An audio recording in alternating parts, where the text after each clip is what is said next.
ఇప్పుడు మనం 2024వ సంవత్సరం శ్రీ క్రోధినామ సంవత్సరం ద్వాదశ రాశుల్లో మేషరాశి నుంచి మీనరాశి వరకు ద్వాదశ 12 రాశుల వారి జ్యోతిష్య బలం భూత భవిష్యత్తు వర్ధమానం ఎలా ఉందో మన జానకిరామ్ని అడిగి చూద్దామండి. చూడు జానకిరామ్, మేషరాశి వారి జ్యోతిష్యం ప్రయత్న శాస్త్రం ఎలా ఉందో భూత భవిష్యత్తు వర్ధమానం నూతన సంవత్సరం ఉగాది ఘడియ. చూడు జానకిరామ్ తీ మేషరాశి వారి జాతకం ప్రయత్న శాస్త్రం తీ.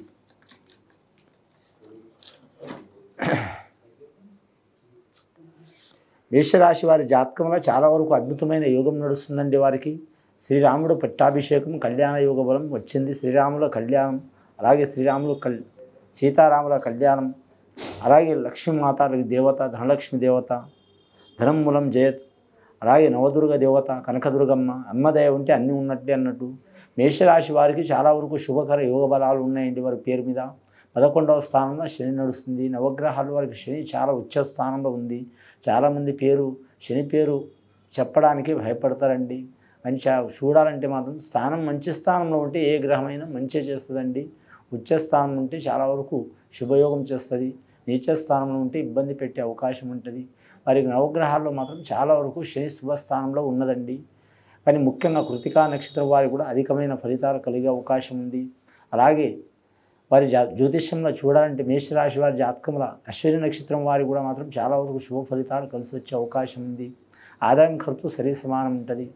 ముఖ్యంగా విద్యార్థులకు విద్య విషయంలో కలిసి వచ్చే అవకాశం ఉంటుందండి. విద్యార్థులు కావచ్చు, బాలికలు కావచ్చు, అలాగే మాత్రం కాలేజీలో చదువుకునే విద్యార్థులు కావచ్చు, అలాగే పాఠశాలలో చదువుకునే విద్యార్థులు కావచ్చు, చాలా వరకు కలిసి వచ్చే అవకాశాలు ఉంటాయి. వారికి 100కి మాత్రం 70% చాలా వరకు మంచి ఫలితాలు వస్తాయండి వారి జ్యోతిష్య బలంలా.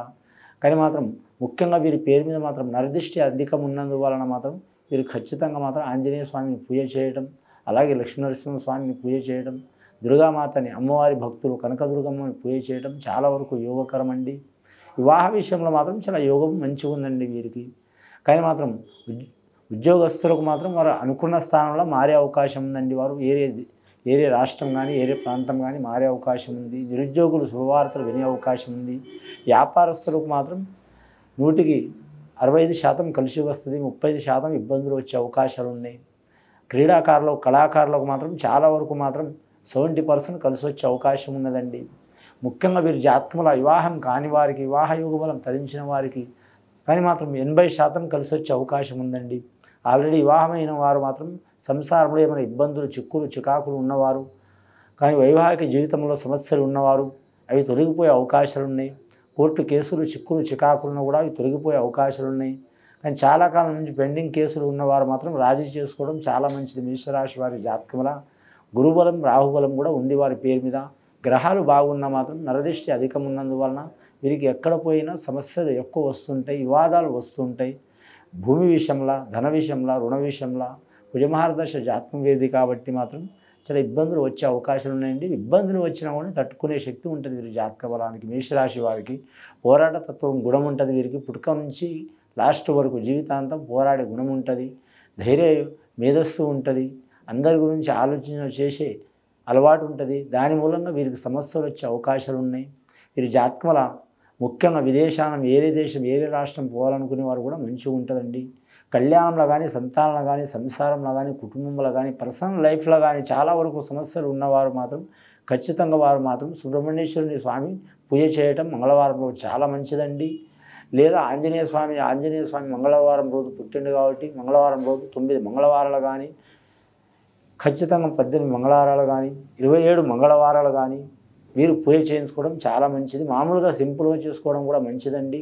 ఒక అరగంట అయినా సరే, ఒక 10 నిమిషాలైనా సరే ఓపికతో చేసుకోవడం చాలా మంచిది. ఓపిక లేకుండా ఏ పూజలు చేయకూడదండి, నిష్ఫలమైతే జాగ్రత్తగా ఉండాలండి. ముఖ్యంగా మాత్రం స్త్రీలకు కూడా అధికమైన ఫలితాలు వస్తాయండి. వీరి జాతకంలో చూడాలంటే వ్యవసాయం చేసే రైతులకు కూడా మాత్రం 100కి వారికి 70% కలిసి వచ్చే అవకాశం ఉంది. వీరికి సంవత్సరం శ్రీ క్రోధినామ సంవత్సరం ఉగాది వేళ విశేషంలో మాత్రం 9 నెలలు మంచిగా ఉంటాయండి. కానీ మాత్రం 3 నెలలు కొన్ని ఇబ్బందులు వచ్చే అవకాశాలు ఉన్నాయి. గత కొన్ని సంవత్సరాల నుంచి పడుతున్న చికాకులు, దరిద్ర బాధలు తొలగిపోవడానికి ఖచ్చితంగా ఎవరికి వారు మాత్రం కానీ సద్బ్రాహ్మణులతో మాత్రం శాంతి హోమం చేపించుకోవడం, గణపతి హోమం చేపించుకోవడం చాలా వరకు మంచిదండి. కులదేవతను ఆరాధన చేసుకోవడం చాలా మంచిది. ఇది విని చూసి ఆచరించే వారికి మేషరాశికి గొప్ప ఫలితాలు కలుగుతాయండి. శుభం భూయత్.